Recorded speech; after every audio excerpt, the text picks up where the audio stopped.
What in the world did I just watch? The character assassination in the show should be held equal with real assassinations. And to the cynical people out there, no, it isn't because they race swapped Velma, Daphne, and Shaggy. It's because they took likable characters and stripped away everything that makes them likable. Why did they have to make this an adult comedy? The tone of this show is almost as crude as Big Mouth, which feels so out of place considering that these are Scooby Doo characters. Okay, team shower discussion topic of the day. Have you ever noticed how pilot episodes of TV shows always have more gratuitous sex and nudity than the rest of the series?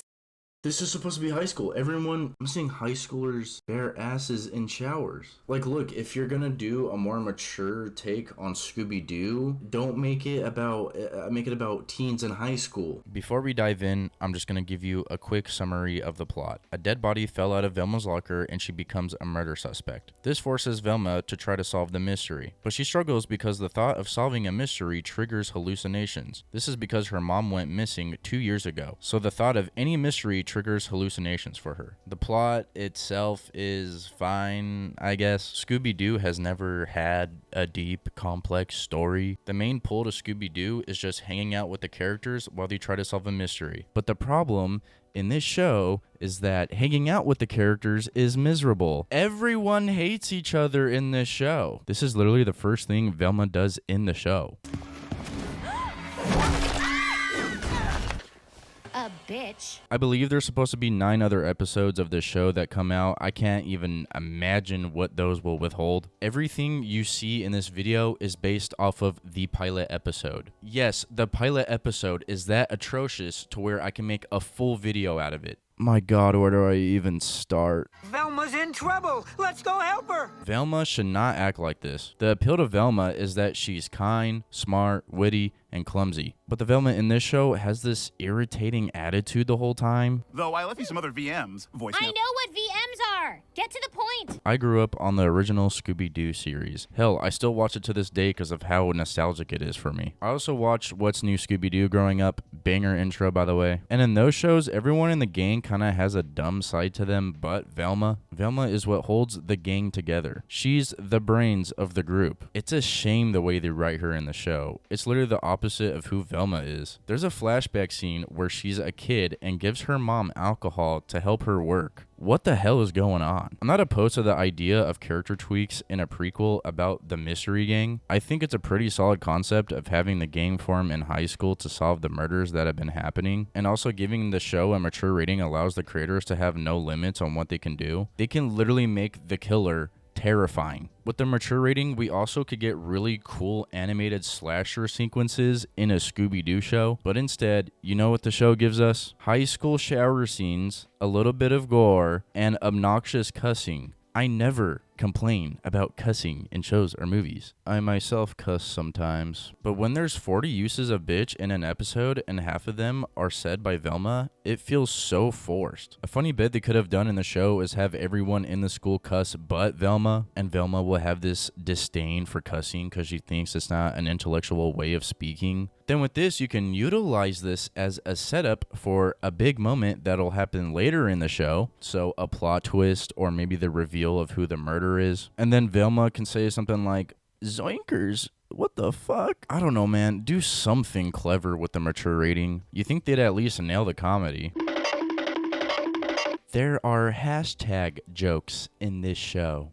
Just a waitress. I'm also a basic bitch who doesn't even know how to use hashtags? No, I'm also hashtag the owner of Spooners. If you're gonna have the rights to the Scooby Doo IP with a mature rating, you have to make it funny. You think I want Fred? I mean, sure, if someone was like, want to see a naked picture of Fred? I'd be like, hubba hubba. So I can be the man my father expects me to be. Zam, Dilf City. Just make good jokes, please. You have one of the most infamous IPs in media. Just make something of substance. But no, we have to have cheap, crude jokes. Normally in pop culture, when a slutty girl is murdered, we're all a little like, well, maybe she deserved it. She was the rare slut that did not deserve to be murdered. Oh, and you have this gem. Because she figured out the secret to your diner's popularity. But there isn't any secret to it. Just good food, great tunes, and I let teens have sex in the bathroom. Why are we talking about teen sex in a show about high schoolers that also happens to be, I don't know, the literal Scooby Doo gang? It's so sad because even when the jokes aren't edgy, it's still awful. Yes, it's true. Sophie photographs babies dressed up as vegetables. Well, what do you know?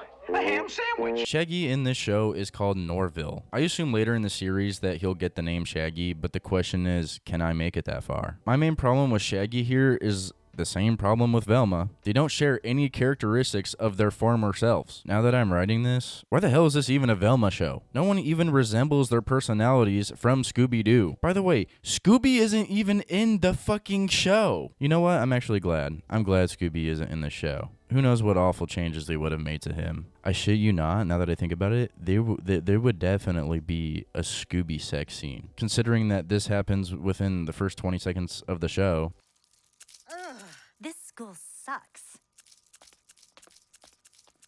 So yeah, Shaggy or Norville in this feels nothing like Shaggy. And don't you dare use the argument that it's because his name isn't Shaggy yet. Velma's name is Velma, and she acts out of character. He doesn't even have a goofy voice or the goofy posture. He's just a normal teen that has a crush on Velma. We don't want Shaggy unless he has goofy posture and goofy voice. I don't mind when a movie or show has social commentary. I think BoJack Horseman did a really good job of delivering various messages without it feeling super on the nose. They would deliver it in a fun, creative way. For example, Mr. Peanut Butter ran for governor and supported fracking. He got backlash for it, so he started fracking in his own lawn to prove to people that it's not that bad. Then the floor collapses and a bunch of people are trapped for a whole episode. This is how you do social commentary in a show. It stays consistent with the show's tone, and it doesn't take us out of the show because this is something Mr. Peanut Butter would actually do. It's in character. Velma, on the other hand, is just painfully on the nose. If I were a rich white dude, I'd kill everybody just to get away with it. I'm tired of these old-ass people in Hollywood being like, "Oh, these young adults are liberal these days, and we should throw in progressive lines so we can get culture points." We aren't stupid. Stop insulting our intelligence, please. It feels so forced. If you're gonna have social commentary in your show, relate it to a theme in the show so it seems relevant. When you just throw out random key phrases, it feels very pandering. Every time they throw out a phrase like this, do they think we're fucking standing ovating and fucking clapping it up? Because that's not how it is. Before I went into watching this, I had a feeling it would be bad. I saw a headline on some site that said the show missed the mark or something like that. But I still think there would have been some things to like in the show. When I saw the trailer, I thought the animation looked kind of cool. At least the lighting and colors. But the actual show mostly just looks like this.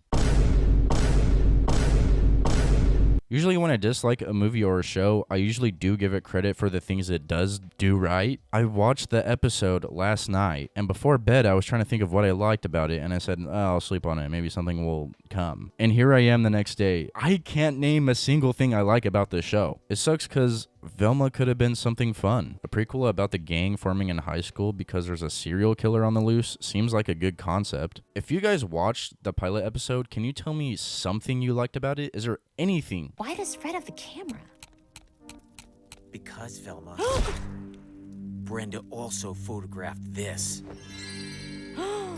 I don't think I've ever rated a show lower than this. Velma's pilot gets a 2 out of 10. I just think this tone would work better if it wasn't in high school, and also if it didn't have the Scooby Doo characters attached to it. Also, it's not even just the tone, it's the way that they write the Scooby Doo characters. Maybe I'll finish the rest of the show, I don't know. But as far as what I've seen, it's not looking good. It's not. The only positives I can really give this show is some sequences are pretty well animated, specifically the ones that have to do with hallucinations. They don't look that bad. And also there was like 2 bits in this episode that didn't rub me the wrong way and, you know, wasn't cringe. Anyway, guys, thank you for watching the video. I'm going to start doing videos like this on things that I really dislike or things I really do like. If you're new to the channel, welcome. Feel free to subscribe. It helps me out. And this year, I'm actually attempting to go full balls deep into this channel. So yeah, if you made it to the end, I really appreciate it. Let me know what you think of the show, and I'll see you in the next video. Sorry, that was corny as fuck. That drove me to assemble the greatest team of spooky mystery solvers ever. Yeah, it was me, not Fred and his weird sex van. Where did sex van come from?